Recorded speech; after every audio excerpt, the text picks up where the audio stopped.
Donc nous saluons tous les saints, tous ceux qui seront amenés à pouvoir suivre cette vidéo, tous les enfants de Dieu, ainsi que toutes personnes qui suivront cette vidéo. Que la paix et la grâce de notre Dieu vous soient multipliées au nom de Jésus-Christ. Donc nous poursuivons notre marche sur le thème qui est intitulé la marque de distinction. La marque de distinction. Donc nous avions essayé de voir un peu plusieurs passages dans lesquels nous voyons en fait la manière dont Dieu distingue ses enfants. Et nous avons dit que Dieu, cette œuvre-là de distinction, il l'a fait dès le commencement. Au commencement, Dieu sépara la lumière d'avec les ténèbres. Okay? Nous voyons aussi en fait dans la marche d'Israël, lorsqu'ils étaient en Égypte, Dieu dit qu'il fera, on verra encore la distinction, que Dieu fait entre Israël. Je vais prendre cette écriture rapidement. Oui, parce que de tout temps, Dieu fait toujours une distinction entre son peuple et celui qui ne l'est pas. Donc c'est très important de comprendre que même du fait qu'il est le même hier, aujourd'hui et éternellement, c'est la même chose qui doit se répéter d'une manière peut-être différente, mais néanmoins le résultat attendu, escompté par Dieu, est le même. C'est-à-dire Dieu attend de nous que nous puissions réellement être distingués. Vous voyez ? Parce que c'est l'œuvre qu'il a fait dès le commencement. La séparation de la lumière d'avec les ténèbres. Okay?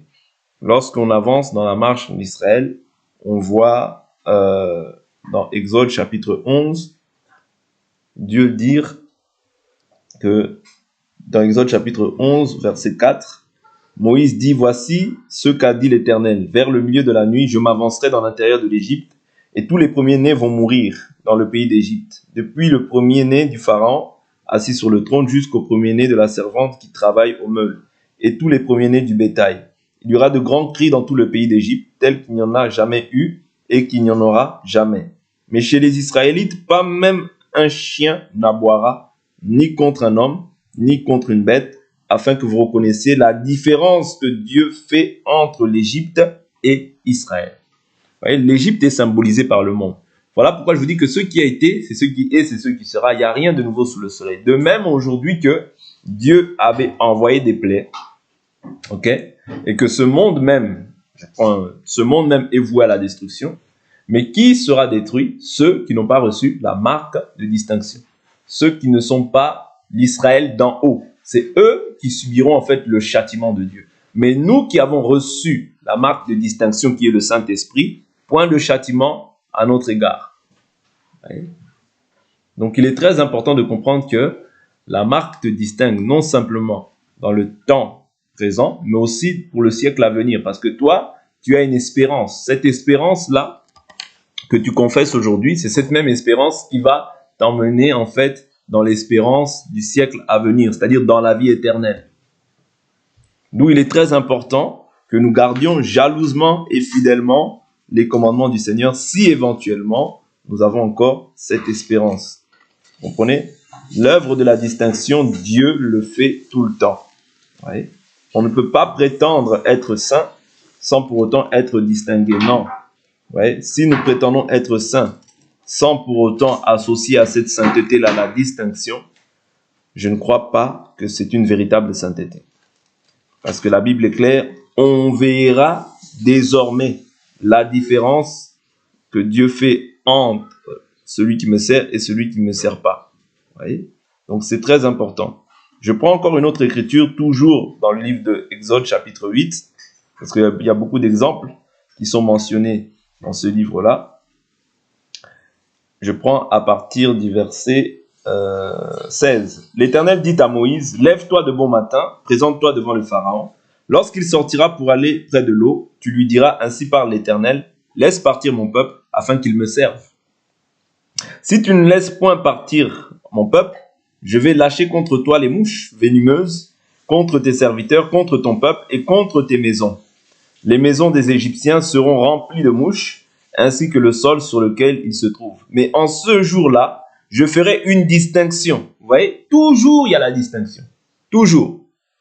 Ouais. Toujours il y a la distinction. Je ferai une distinction pour le pays de Goshen, où se tient mon peuple, et là il n'y aura pas de mouches afin que tu reconnaisses que moi, l'Éternel, je suis au milieu de ce pays. Je mettrai une démarcation libératrice. C'est-à-dire, la démarcation vient pour te libérer. Amen. C'est très important. Les mots qui sont employés ici sont très importants. Vous voyez? Une démarcation libératrice entre mon peuple et ton peuple. Ce signe sera pour demain. Vous voyez? Donc ici, nous avons vu après par la suite les signes qui se sont manifestés. Mais c'est simplement pour nous faire comprendre que tous ceux qui n'étaient pas israélites, lorsque la délivrance a eu lieu, lorsque eux aussi ils ont voulu entrer dans les eaux, ils ont été engloutis par les eaux. Pourquoi? Parce qu'ils n'étaient pas dans l'alliance. Vous comprenez? Le fait de ne pas être dans l'alliance te disqualifie. Quand je parle de l'alliance, je parle du fait que maintenant tu es le Saint-Esprit. Ouais. Le fait que tu n'es pas le Saint-Esprit, tu es disqualifié. C'est-à-dire les choses d'en haut ne sont pas ton partage. Au jour du châtiment, tu hériteras de ce châtiment. Pourquoi? Parce que tu ne t'es pas réconcilié de ton vivant avec Dieu. Voilà pourquoi j'exhorte aussi, pour tous ceux qui seront peut-être amenés à pouvoir suivre cette vidéo. La Bible nous dit aujourd'hui, si vous entendez sa voix, n'endurcissez pas vos cœurs. C'est très important de comprendre que c'est aujourd'hui, c'est pas demain, parce que tu ne sais pas ce qu'un jour peut enfanter. Ouais, tu ne sais pas ce qu'un jour peut enfanter. À chaque jour suffit sa peine. Vous comprenez? Donc il est très important qu'aujourd'hui, quand tu entends la voix du Seigneur, que tu puisses te repentir pour ne pas avoir part au châtiment que vont subir en fait tous ceux qui ne sont pas réconciliés avec Dieu. Parce que tant que tu n'es pas en Christ Jésus, ouais, en Christ Jésus, tu demeures ennemi de Dieu. Ça, faut le savoir. Ouais, c'est-à-dire que toute personne qui n'a pas accepté Jésus-Christ dans sa vie comme son Seigneur et son Sauveur, il demeure ennemi de Dieu. Toute personne qui ne s'est pas repentie, toute personne qui n'est pas baptisée au nom de Jésus-Christ pour le pardon des péchés, il n'est pas encore un ami de Dieu, mais il demeure ennemi de Dieu. Voilà pourquoi l'importance, voilà pourquoi il est nécessaire que nous puissions partager ces choses afin que un maximum d'âmes aussi puissent recevoir le salut et la repentance qui n'est autre que dans le nom de Jésus-Christ. Et cela est effectué par la marque. C'est la marque qui vient te distinguer. Sans la marque, tu peux essayer par des efforts humains à être bon, mais de par ta nature, tu es ennemi de Dieu. De par la nature qui est en toi. De par les pensées qui sont en toi. De par les agissements qui sont en toi, tu es ennemi de Dieu. Ça, il faut le comprendre. C'est le fait que tu sois scellé du Saint-Esprit qui fait que maintenant Dieu prenne plaisir à toi. Parce que en ayant le Saint-Esprit, tu attestes par là, en acceptant Jésus-Christ dans ta vie comme Seigneur et Sauveur, tu attestes par là même que Dieu est vivant. Vous voyez? Et c'est ça qui détermine que tu ne verras plus la colère de Dieu parce que maintenant tu as le Fils en toi. Et l'Écriture nous dit que celui qui a le Fils a la vie. Et celui qui n'a pas le Fils n'a pas la vie. Vous comprenez? Or, quand on parle du Fils, on parle de l'Esprit. Parce que le Fils, ce n'est que simplement l'Esprit. C'est Jésus en nous qui vient habiter sous la forme de l'Esprit. 2 Corinthiens chapitre 5 verset 16. Si nous avons connu Christ selon la chair, aujourd'hui nous ne le connaissons plus ainsi. C'est-à-dire qu'aujourd'hui nous connaissons Christ par son Esprit qui vient maintenant habiter en nous. Est-ce que vous comprenez? C'est très important. Ce sont des éléments vraiment très capitaux pour la foi de tout enfant de Dieu. Tout enfant de Dieu doit vraiment comprendre en fait la raison pour laquelle en fait il porte la marque de Christ. Parce que Paul nous dit que personne ne me cause du tort, je porte sur mon corps les marques de Jésus. Il dit les marques de Jésus, c'est ça. C'est-à-dire le fait que tu as reçu le Saint-Esprit, c'est la marque de Jésus. C'est la marque que tu attestes, qui atteste que toi, tu n'appartiens plus maintenant au monde, mais tu appartiens maintenant à Dieu. Tu es esclave maintenant de Christ. Autrefois, tu étais esclave du diable, mais maintenant tu es esclave de Christ. Et c'est ça qui approuve, qui atteste même que tu verras Dieu. Sois en paix, persévère seulement jusqu'à la fin, tu verras Dieu. Persévère dans le bien. Ne sois pas vaincu par le mal, mais vainqueur du mal par le bien. Parce que nous, les enfants de Dieu, nous sommes appelés à faire le bien en toutes circonstances. Et s'il arrivait que nous ayons fait le mal, nous devons nous en repentir et avancer. C'est-à-dire ne reste pas indéfiniment sur ce que tu as fait. S'il arrivait que tu aies manifesté une œuvre dans la chair, la Bible nous dit, si nous avons péché, nous avons un avocat auprès du Père. Jésus-Christ, le juste juge, il est lui-même la victime expiatoire pour nos péchés. Non seulement pour les nôtres, mais pour ceux du monde entier. Voilà pourquoi toute personne qui confesse un autre nom, il n'est pas pardonné. Vous comprenez? C'est très capital ce que nous sommes en train d'enseigner. C'est-à-dire toute personne qui demeure dans des religions, quelles qu'ils soient, qui confesse un autre nom que Jésus-Christ, il n'est pas pardonné. Voilà pourquoi il est important de mettre sa foi en Jésus. Parce que c'est lui, en fait, qui est le centre de l'humanité. Voilà pourquoi je dis souvent que c'est pourquoi Jésus, il est le centre de l'humanité. Voilà pourquoi même le temps, je vous dis souvent, le temps, on le calcule au nom de Jésus. Avant Jésus, après Jésus. 500 ans avant Jésus, 500 ans après Jésus. Pourquoi Jésus est le centre de l'humanité? Voilà pourquoi tout être humain qui refuse Jésus verra la colère de Dieu. Je prends une écriture. Psaume. Prenons Psaume. Je n'ai pas prévu, mais prenons Psaume. Psaume, chapitre 2. Prenons le verset 12. Psaume, chapitre 2, verset 12. Il dit, embrassez le Fils, de peur qu'il ne se mette en colère, et que vous ne périssiez dans votre voie, car sa colère est prompte à s'enflammer. Heureux tous ceux qui se réfugient en lui. Vous voyez? Heureux tous ceux qui se réfugient en lui. Quand toi tu te réfugies en lui, tu es à l'abri du Très-Haut, parce que la Bible nous dit que celui qui demeure à l'abri du Très-Haut repose à l'ombre du Tout-Puissant. C'est-à-dire toi tu reposes à l'ombre du Tout-Puissant. Or l'ombre du Tout-Puissant c'est quoi? C'est le Saint-Esprit qui vient habiter en toi. Souvenez-vous, lorsque Marie, elle demande comment est-ce que la naissance se produira, elle dira, l'ombre du Très-Haut te couvrira. Vous voyez? L'ombre du Tout-Puissant te couvrira. Or, l'ombre du Tout-Puissant, c'est le Saint-Esprit qui te couvre. Vous voyez? Donc, c'est très important. Voilà pourquoi nous disons que Jésus est engendré de Dieu. A été engendré de Dieu. Il n'a pas été engendré de la chair ni du sang, mais il est engendré de Dieu. Voilà pourquoi lui, il n'a pas péché. Il n'a pas le péché en lui. Il n'a pas la semence du péché. C'est-à-dire il a été engendré par l'Esprit. C'est très important de comprendre ces aspects-là. Pour comprendre que toi aussi, si tu veux être aussi sans péché, il faut que tu sois né d'eau et d'esprit. C'est alors que maintenant tes péchés sont pardonnés. Tes péchés sont pardonnés au nom de Jésus-Christ. Vos péchés vous sont pardonnés en son nom, pas en un autre nom.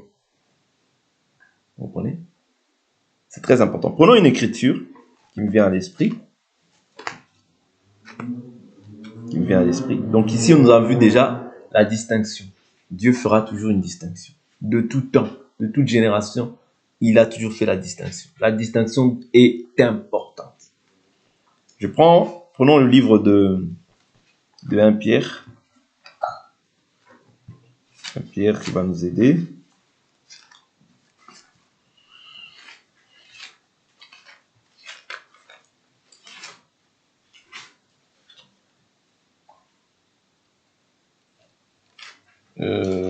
C'est 2 Pierre plutôt. C'est 2 Pierre, oui, 2 Pierre chapitre 3. 2 Pierre chapitre 3. Je prends à partir du verset 1. Voici déjà, bien-aimés, la seconde lettre que je vous écris.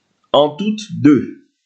Je fais appel à des souvenirs pour éveiller en vous une claire intelligence, afin que vous vous souveniez des prédictions des saints prophètes et du commandement du Seigneur et Sauveur transmis par vos apôtres. Sachez avant tout que dans les derniers jours, il viendra des moqueurs, pleins de railleries, qui marcheront selon leur propre convoitise, et diront, où est la promesse de son avènement? Car depuis que les pères sont morts, tout demeure comme depuis le commencement de la création. En effet, ils oublient volontairement qu'il y eut autrefois des cieux et une terre, qui du milieu de l'eau et formée par l'eau, surgit à la parole de Dieu. Et que par les mêmes causes, le monde d'alors périt submergé par l'eau. Ça, c'est qui oublie ça? Ce sont les railleurs. Ce sont les gens qui marchent en fait selon leur volonté. Ce sont les gens qui ne sont pas réconciliés avec leur Créateur. Verset 6. Et que par les mêmes causes, le monde d'alors périt submergé par l'eau. Mais par la même parole, les cieux et la terre actuelle sont gardés en réserve pour le feu. Ouais. Les cieux et la terre dans laquelle nous sommes là, sont réservés quoi? Pour le feu. en vue du jour du jugement et de la perdition des impies. C'est-à-dire ceux qui se perdent en réalité, il faut savoir que ce sont des impies. Ce ne sont pas les saints. Ouais. Un enfant de Dieu ne se perd pas parce qu'il est connu de Dieu. Tôt ou tard, il entendra la voix de son Créateur et il reviendra à lui. Voilà pourquoi Jésus dit, mes brebis entendent ma voix et elles me suivent. Elles ne suivront pas un étranger.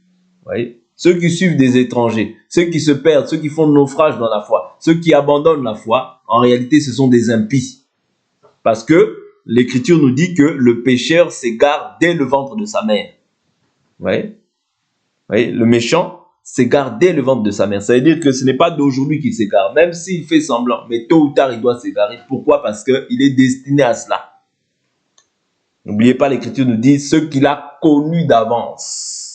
Il les a prédestinés à être semblables à l'image de son Fils. Ceux qu'il les a prédestinés, les a appelés. Ceux qu'il a appelés, les a justifiés. Ceux qu'il a justifiés, les a sanctifiés. Ceux qu'il a sanctifiés, les a glorifiés. Ça, c'est toute une étape. C'est par là que nous comprenons que nous avons été connus d'avance. Ouais. Nous avons été créés en Christ Jésus pour des œuvres bonnes que Dieu a préparées pour nous, afin que nous les pratiquions. Ouais. C'est-à-dire, nous avons été connus d'avance. Nous avons été créés en Christ Jésus. C'est-à-dire, quand tu crois aujourd'hui, c'est simplement Dieu qui t'appelle, c'est simplement Dieu qui vient pour te rappeler, en fait, que toi, tu lui appartiens. Tu n'es pas de ce monde. Jésus n'était pas de ce monde, toi aussi tu n'es pas de ce monde. Ouais. Il faut comprendre que ceux qui s'égarent, ce sont les impies, les pécheurs. Mais toi, tu n'es pas destiné à l'égarement. Toi, tu es destiné à voir la gloire de Dieu. Toi, tu as une espérance glorieuse. Toi, tu as les promesses. Ce n'est pas pour rien que Dieu te scelle de son Esprit Saint. Je continue. Verset 8. Mais il est un point que vous ne devez pas oublier, bien-aimés. C'est que devant le Seigneur, un jour est comme 1000 ans, et 1000 ans sont comme un jour. Le Seigneur ne retarde pas l'accomplissement de sa promesse, comme quelques-uns le pensent. Il use de patience envers vous. Il ne veut pas qu'aucun périsse, mais il veut que tous arrivent à la repentance. Vous voyez, la raison pour laquelle le Seigneur tarde. La raison pour laquelle le Seigneur tarde, ouais, c'est pour nos frères qui sont encore dans le monde. C'est pour nos frères qui sont encore en train de vivre dans les boîtes de nuit. C'est pour nos sœurs qui sont en train encore de faire la prostitution. C'est pour nos frères qui sont en train de faire encore, qui sont encore dans les prisons, qui sont en train de faire des choses qui ne sont pas à la gloire du Seigneur. Le jour où tous arriveront, nous partirons. Parce que nous sommes des pèlerins et des passagers sur cette terre. Vous voyez? Le Seigneur ne retarde pas l'accomplissement de sa promesse. Ce qu'il a dit, il va aussi l'accomplir. Cette terre-là, que tu le veuilles ou non, que tu t'y attaches ou pas, cette terre est réservée pour le feu. Si toi aussi tu suis les désirs de ce monde, toi aussi tu t'écarteras en fait de la voie du Seigneur. Mais je crois que tu es un élu, parce que tu persévères. La semence de la persévérance, c'est la semence des élus. Vous voyez? La Bible dit celui qui persévérera jusqu'à la fin. Okay? Plusieurs aujourd'hui peuvent se moquer de toi, peuvent te railler, parce qu'ils se disent, mais toi, tu penses qu'à prier, tu penses qu'à oui, parce que tu as une espérance. Et je vous dis toujours que nous vivrons 1000 ans. Nous reviendrons à la vie. Vous voyez? Le Seigneur ne retarde pas sa promesse, mais il use de patience envers nous. Ouais. Il veut qu'aucun ne périsse, mais il veut que tous arrivent à la repentance. C'est-à-dire là où il n'y a pas encore l'excellence dans ta vie, il faut qu'il y ait l'excellence. Il faut que tu te repentes de certains actes qui ne sont pas à la gloire de Dieu encore dans ta vie. Parce que Dieu veut que nous soyons parfaits comme lui est parfait. Voilà pourquoi Paul dit, je veux vous présenter à Christ comme une vierge pure. Ouais. Une vierge pure, sans tache, ni ride, ni rien de semblable. C'est pas pour rien qu'on appelle cette doctrine-là la saine doctrine, parce qu'elle est sans tache, elle est sans ride, elle est pure. Il dit, le jour du Seigneur viendra, verset 10, le jour du Seigneur viendra comme un voleur. En ce jour-là, les cieux passeront avec fracas, les éléments embrasés se dissoudront, et la terre avec les œuvres qu'elle renferme sera consumée. Pourquoi je vous lis ça? Je vous lis ça simplement pour nous faire comprendre que nous, étant les enfants de Dieu, nous avons une expérience bien plus glorieuse que tout ce que nous pouvons voir sur la terre. Voilà pourquoi tu ne dois pas t'attacher à la terre. Dieu dit, ne vous inquiétez de rien. Vous voyez? Que votre conduite ne soit pas inspirée par l'amour de l'argent. Parce que la Bible nous dit que l'amour de l'argent, c'est la racine de tous les maux. Ta conduite ne doit pas être inspirée par les choses du monde. Ta conduite doit être inspirée par les choses d'en haut. Dieu sait de ce dont tu as besoin. Avant même que tu ouvres la bouche, Dieu sait de quoi tu as besoin. Vous comprenez? La Bible dit, si nous avons la nourriture et le vêtement, cela nous suffit. Mais ceux qui veulent s'enrichir tombent dans une foule de désirs qui plongent l'homme de Dieu dans la perdition. Et la Bible nous dit de fuir ces choses. C'est très important. Parce que si tu ne fuis pas tes choses, je vous ai toujours dit, dans l'évangile que nous annonçons, il n'y a pas de demi-mesure. C'est soit tu es avec Dieu, soit tu es avec le diable. Tu ne peux pas être un peu avec Dieu et un peu avec... Ça n'existe pas. C'est comme si tu avais une femme qui est un peu avec toi et un peu avec un autre. Ou bien un mari qui est un peu avec toi et un peu avec un autre. Ça n'existe pas. Ouais. On ne peut pas servir 2 maîtres à la fois. Ça n'existe pas. Quand tu as reçu cette marque-là, en fait, c'est une marque déposée. C'est-à-dire, Jésus dépose en toi son esprit. C'est-à-dire que par ce dépôt-là qu'il fait en toi, il t'atteste que tu lui appartiens maintenant. Tu n'appartiens plus à un autre. C'est-à-dire que tu ne peux pas aimer Dieu et aimer l'autre. Pourquoi? Tu ne peux pas prendre ce qui est à l'autre et prendre ce qui est à Jésus. Non, ça n'existe pas. Ouais. C'est pourquoi Jésus dit « adultère que vous êtes ». Ne savez-vous pas que l'amour du monde est inimitié envers Dieu? C'est-à-dire que quand tu aimes le monde, tu haïs Dieu de par tes œuvres. Voilà pourquoi il dit « adultère que vous êtes ». L'amour du monde est inimitié envers Dieu. Tu ne peux pas servir 2 maîtres à la fois. Ça n'existe pas. Nous devons choisir. Ouais.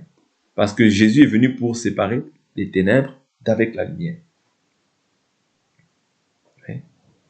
Jésus ne te demande pas de le servir à 50%. Non, Jésus te dit, celui qui n'est pas avec moi est contre moi.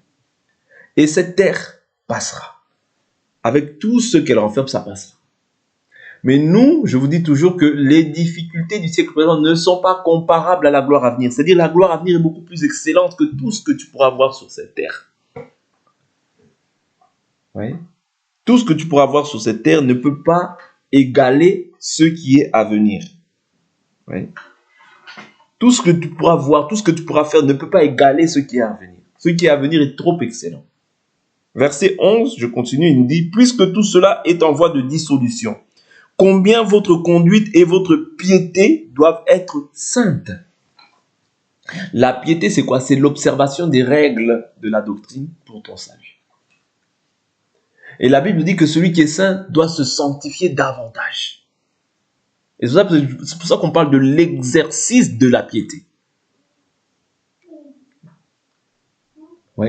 Tu dois t'exercer afin d'exceller dans ce que tu fais. Tu ne peux pas t'exercer et retourner et avoir les regards derrière. Non. La Bible dit, celui qui met la main à la charrue et qui regarde derrière moi n'est pas digne de moi. C'est très important. Tu regardes à Jésus, tu ne peux plus regarder derrière. Parce que si quelqu'un est en Christ, les choses anciennes sont passées. Toutes choses sont devenues nouvelles.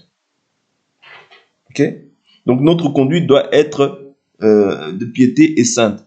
Attendez, verset 12, attendez et hâtez l'avènement du jour de Dieu, où les cieux enflammés se dissoudront, et où les éléments embrasés se fondront. Mais nous attendons, selon sa promesse, de nouveaux cieux et une nouvelle terre, où la justice habitera. Ouais. Nous attendons quoi? Des nouveaux cieux et une nouvelle terre, où la justice habitera. Ça veut dire que si tu n'as pas, si tu ne t'es pas réconcilié avec Christ de ton vivant, tu ne pourras pas voir cette nouvelle terre et ces nouveaux cieux. Parce que c'est la justice qui habitera là-bas. C'est-à-dire que la justice, tu la pratiques dès à présent pour pouvoir, en fait, et c'est cette justice que tu pratiques dès à présent qui te garantira, qui te sécurisera le fait que toi aussi, tu hériteras aussi de ce qui est à venir. Ces nouveaux cieux et cette nouvelle terre auxquels tu aspires jour et nuit. Voilà pourquoi tu te sanctifies, à cause de cette espérance. Voilà pourquoi il ne faut pas que tu perdes l'espérance de vue. Quand tu commences à perdre l'espérance de vue, ça devient dangereux pour ta vie. Conserve ça dans ton cœur. Tu dors, conserve l'espérance. Tu te lèves, conserve l'espérance. Parce que c'est ça ton partage. L'espérance, n'oublie pas. La Bible dit l'espérance ne trompe point. L'amour de Dieu est répandu dans nos cœurs par le Saint-Esprit. Oui. Le Saint-Esprit, c'est ça ton espérance. Et du fait que tu as reçu le Saint-Esprit de ton vivant, crois-moi, tu verras Dieu. Un acte scellé, c'est un acte irrévocable sur lequel Dieu ne se repent pas. Oui. Mais Dieu attend de nous maintenant que nous soyons fermes dans ce que nous croyons, fermes dans ce que nous confessons, attachés à la parole, persévérants et allant de progrès en progrès. Que notre foi ne soit pas simplement une foi que nous professons de la bouche, mais que notre foi soit accompagnée des œuvres pour que Dieu soit glorifié dans nos vies. Je prends le verset 14 de 2 Pierre chapitre 3. C'est pourquoi, bien-aimés, dans cette attente, efforcez-vous d'être trouvés par lui, sans tache et sans défaut, dans la paix. Considérez que la patience de notre Seigneur est votre salut.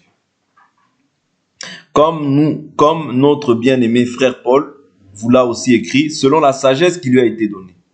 Vous voyez? Donc, selon la sagesse qui lui a été donnée. Donc, nous devons demeurer fermes.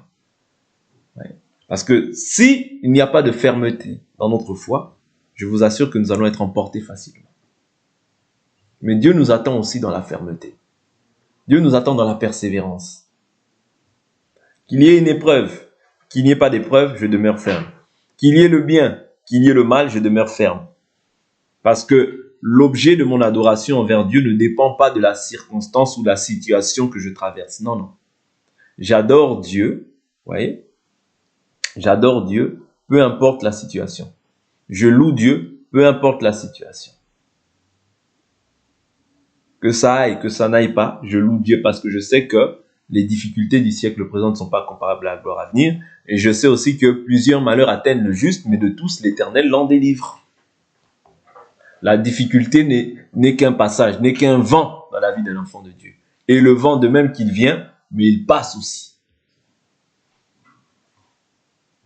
Est-ce que vous comprenez? D'où l'importance de comprendre que lorsque tu as été distingué, du fait qu'il y a la distinction, il y aura aussi les vents. Ne t'en fais pas, c'est obligatoire. Oui. Parce que le monde, le prince de ce monde, lui, son désir, c'est quoi? C'est qu'il te réclame. Il te réclame pour que tu reviennes, en fait, là où il était. Il veut chercher à te dérouter par tous les moyens pour que tu reviennes, en fait, dans les choses que tu as voulu. Voilà pourquoi tu dois demeurer ferme. Le Seigneur a dit, Simon, Simon, Satan vous a réclamé pour vous cribler comme le blé. Mais j'ai prié pour toi afin que ta foi ne défaille pas. Vous comprenez? C'est-à-dire, Satan nous réclame. Mais pourquoi il nous réclame? Pour nous cribler comme le blé. Qui était le blé? C'est Jésus. Si le grain de blé ne tombe en terre, il reste seul. Mais s'il meurt, il produit beaucoup de fruits. C'est-à-dire, Jésus a investi sur toi. Il a déversé en toi son esprit. Pour que toi, aujourd'hui, tu sois à la surface de la terre un miroir. C'est-à-dire que tu puisses refléter Christ. Parce que le nom de Dieu, aujourd'hui, est invoqué sur nos vies. Ouais, le nom de Dieu est invoqué sur ta vie. Quand tu dis « je suis chrétien », tu portes le nom de Dieu.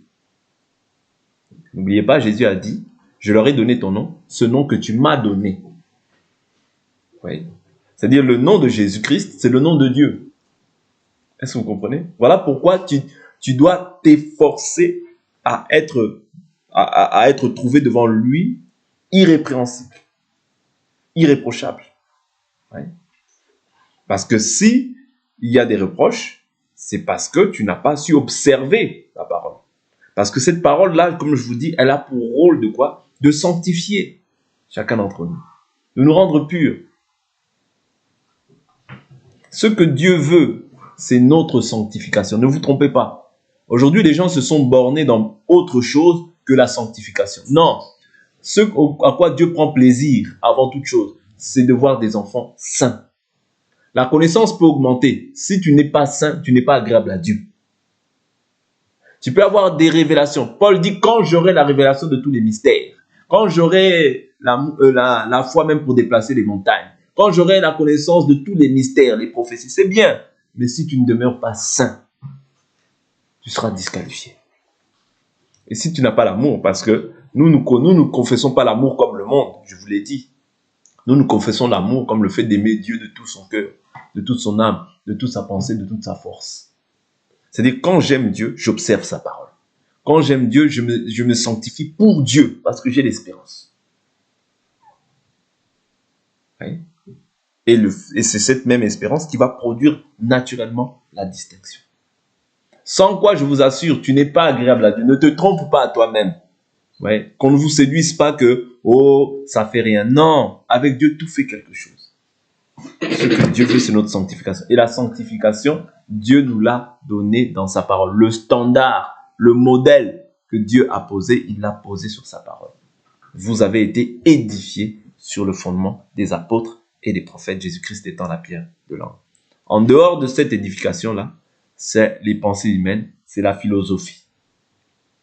C'est les raisonnements d'hommes, c'est les traditions des hommes, sur lesquelles aucun enfant de Dieu ne peut s'appuyer, parce que ce n'est pas ces choses-là qui sont liées à notre salut. Quand tu observes ces choses-là, tu t'éloignes du salut. Mais quand tu observes la parole, tu demeures dans le salut. Parce que la Bible nous dit, on ne dira plus le royaume de cieux est ici, il est là, mais le royaume de cieux est au-dedans de vous. C'est-à-dire, quand tu reçois Christ, le royaume, c'est le royaume de Dieu qui est venu en toi. Voilà pourquoi, naturellement, les gens de ce monde ne se plairont pas dans ta présence. Pourquoi? Parce que toi, tu es lumière, eux, ils sont ténèbres. Voilà pourquoi Jésus dit, moi, je suis d'en haut, vous êtes d'en bas. Nous sommes, Jésus a dit, vous êtes dans le monde, mais vous n'êtes pas de ce monde. Naturellement, je marche, je vis, je mange dans ce monde. Je fais toutes les activités dans ce monde et avec les gens de ce monde. Mais moi, je n'ai pas leur manière de vivre. Moi, je ne vis pas comme eux. Pourquoi? À cause de l'espérance. Gardez ça jalousement dans vos cœurs. Parce que si tu gardes ça, c'est ça ton salut. Mais si tu loupes ça, tu vas dans autre chose. Dans les prophéties, oui, ce qui est pas mauvais. Dans toutes les révélations, oui, qui n'est pas mauvais. Mais si tu loupes ça, le fondement, les fondations de la foi chrétienne, c'est fini. Tu vas être ébranlé. C'est fini, tu vas t'éloigner du salut. Comprends que Dieu t'a appelé pour que tu sois différent de tout le monde. Oui. Dieu a tant aimé le monde qu'il a donné son Fils unique, afin que quiconque, et quiconque là, tu en fais partie, croit en lui, ne périsse point. C'est-à-dire, si tu crois, c'est pour ne plus périr. Mais si tu péris, comment est-ce que la mort va se produire en toi? C'est quand tu repars dans des choses que tu as vomies. C'est là que tu péris. Mais toi, comme tu fais partie des quiconques, tu ne périras pas. Au nom de Jésus, tu ne périras pas. Et prie pour ton salut, pour que Dieu te garde pur. Prie pour ton salut, pour que tu aies l'amour de la vérité. Prie pour ton salut, afin que tu ne puisses pas mettre la main à la charrue et regarder à l'arrière comme la femme de Lot. Non. Toi, tu dois garder les yeux fixés sur Christ, parce que c'est lui qui est le rémunérateur et le consommateur de notre foi. Que Dieu nous bénisse pour cet enseignement-là. On va s'arrêter là et on va prier.